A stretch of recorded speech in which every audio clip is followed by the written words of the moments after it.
जन्म लेता है तो प्रथम गुरु माँ बाप होता है और हमारा प्रथम गुरु हमारे पिताजी हैं जो राधा कृष्ण यादव के चेला थे। ये दुल्हन के हाल दुल्हन हो जाने पलानी में सूते वाला सार का मर्द के खानदानी होके के चाहे, मर्द के बड़ियार होके के चाहे क्या भाई? हाँ जी, मर्द के खानदानी होके के चाहे, मेहरारू के गहना सोना के न तो चांदियों के होके के चाहे, तब न खन खन बजती भैया ना तो भाग के आ जाता हमनी है वो। मुख्य बात ये बा सिपाही जी, मुख्य बात ये बा लड़की गोर होके चाहे कानी, लेकिन मुंह के पानी होके के चाहे।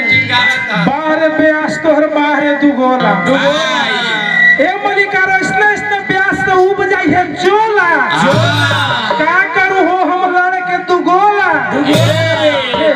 इसने ब्यास रोड पर खड़े खड़े खाई है तो चाउमीन और छोला क्या करिए मालिक लड़के दुगोला रह रह के मन करता कि दबाई इनकर लोला। क्या करिए मालिक लड़के सिखाने में जब आने लगे हैं वही आज मुझको सिखाने लगे हैं। जिसको सिखाया संभल संभल कर चलना वो हवा में कबूतर उड़ाने लगे हैं।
सब है हमारे बेंजू वाले ने पेश किया कि मेहरी मिलल बिया हमारा के गाई हो दादा दोनों बेरा तो बना के पिया चाय हो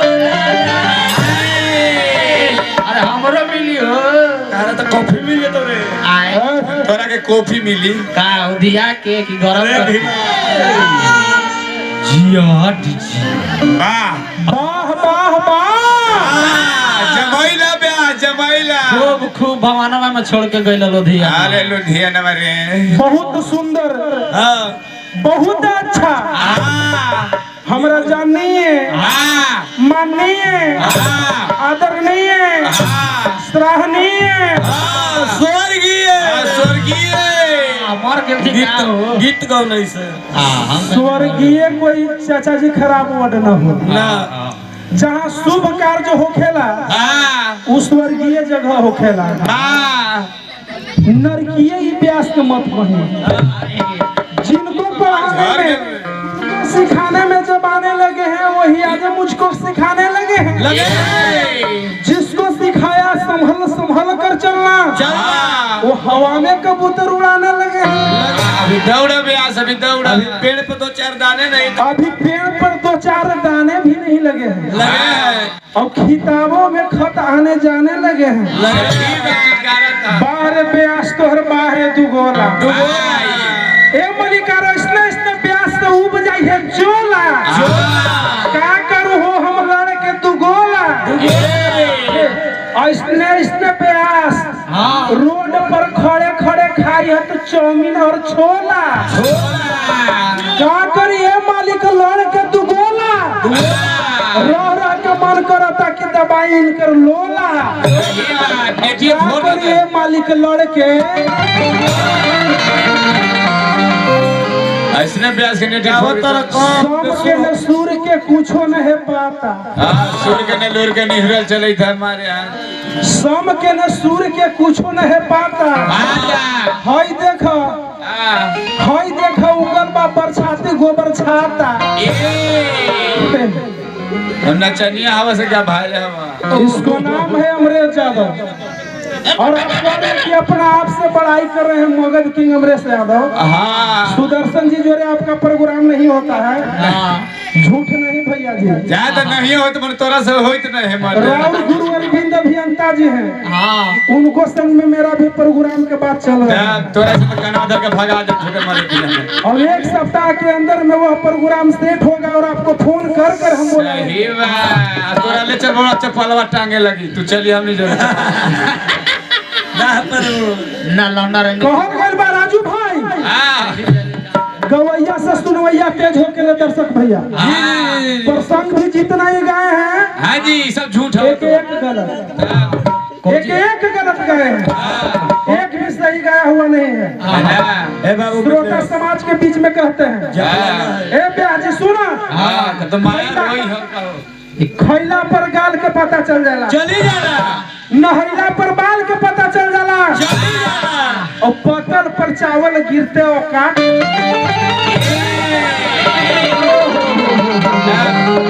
चाहे भले हम श्याम रंग ही मगर तोरा से हम बढ़िया रे। शंकरो जी के श्यामे रंग आप कह रहे हैं राजू हल चल, ऐसा ब्यास के हमने अहर चल।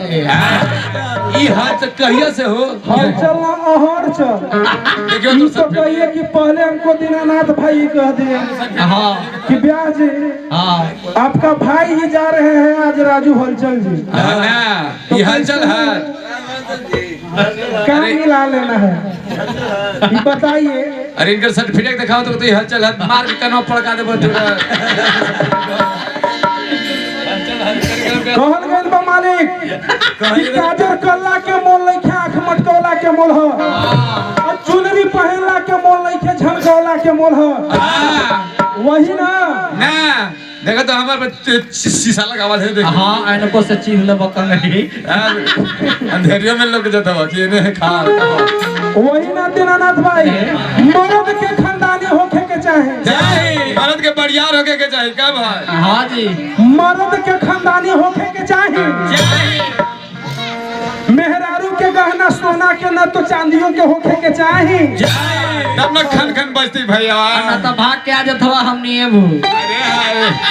मुख्य बात ई बा सिपाही जी, मुख्य बात ई बा कि लड़की गोर होके चाहे कानी, लेकिन मुंह के पानी होके के चाहे, हंसैत रहे, बरसों दांत बहरिया रहे के चाहे, शिवलिंग मजबूत होके के चाहे। तब का अरे बुरबा कवा भी मामा कहावत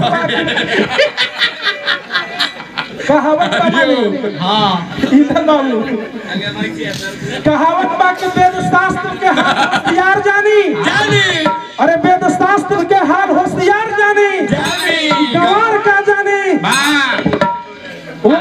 ये दुल्हन के हाल दुल्हे न जाने, पलानी में सूते वाला सार का।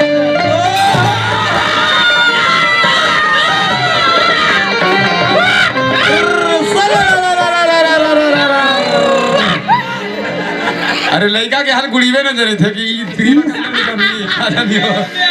इसमें से उसमें माग में से पूस में। आज तक रीवा के लड़को होले है, तो गुड़ीवा वही ना राउर गाना बजाना सुन के दिल दीवाना हो गई। ए मालिक राउर गाना बजाना सुन के दिल दीवाना हो गई। गई कतना दर्शक झूके लगले और कतना खैनी खा के रवाना हो गए ई मैच में आना लाले लाल करवा देले हाय रे ब्यास एक सूर्य ब्यास गावेला एक ये मालिक अपने तो पतरा है थी और जे लेले चली थी कितना मोट थी बाप रे बाप हमने वो भेज द दुबरा देबो ईर मत भांगा ईर मत नचनिया है ये भांगा हाँ, कोई भी आएगा टीमन कस दीजिए ई फिर भगवान पे आस के अछरवा काहे खातिर बोले ने रहलो इनका बोले ठीक बा कोई दिक्कत नहीं है हाँ लेकिन ये भैंसिया के केने से खोल के ले आ गई भैंसियो रोवेला हां जान ब्याजी रहे तो हमनी के काम दी हन एकर काड़ा भी होते उन्हें घरे चिल्लाई हैं अभी नाथ देखे कि कहाँ 440 वोल्ट और कहाँ हम ही 120 है हाँ भैंसियो बतावा ये ब्यास यही था ब्याजी भैंसियो रो भाई 5 मिनट दुहला के बाद में काहे ला भाई कहला रे तो फुकानवा फूट जाए उखाड़ हमारा बड़का भैया के तरफ से सैकड़ों रुपया के पुरस्कार भैया पैर छू के प्रणाम करो तानी जान रहे हैं ना हाँ गुरु भी 2 प्रकार के होते हैं एक देखिए हाँ महाभारत में द्रोणाचार्य हुए अच्छा एक एक द्रोणाचार्य हुए हाँ जी। वो गुरु थे लेकिन गुरु वाला काम नहीं किए उन्होंने गुंडा वाला काम किया सही बात नथुनी के फेरा में हो गया नहीं वो समय नहीं भैया वो समय नहीं द्रोणाचार्य अपने चेला अर्जुन को हाँ धनुषधारी बनाने के लिए हाँ जी वह बेचारा जो जंगल में एकलव्य रहता था हाँ उसको उन्होंने गुरु में अंगूठा दान मांग लिया आखिर ऐसा क्यों ऐसा क्यों हाँ एक गुरु का क्या मतलब है नहीं कि एक चेला मेरे आगे रहेगा और एगो के घोड़े हाथ काट के बैठा दे ना जी सम्मान मानिए ले लो वो तीर खबर बच्चा जब जन्म लेता है तो प्रथम गुरु माँ बाप होता है और हमारा प्रथम गुरु हमारे पिताजी हैं जो राधा कृष्ण यादव के चेला थे सच्चाई है कृष्ण यादव जी के चेला थे हाँ ओटी घड़ी हइयो नल थी ब्याजी इनका पता होगा इनका पता नहीं होगा हाँ ये होता गुड़ीवा के पीछे चल रहा है वो घड़ी पता नहीं होगा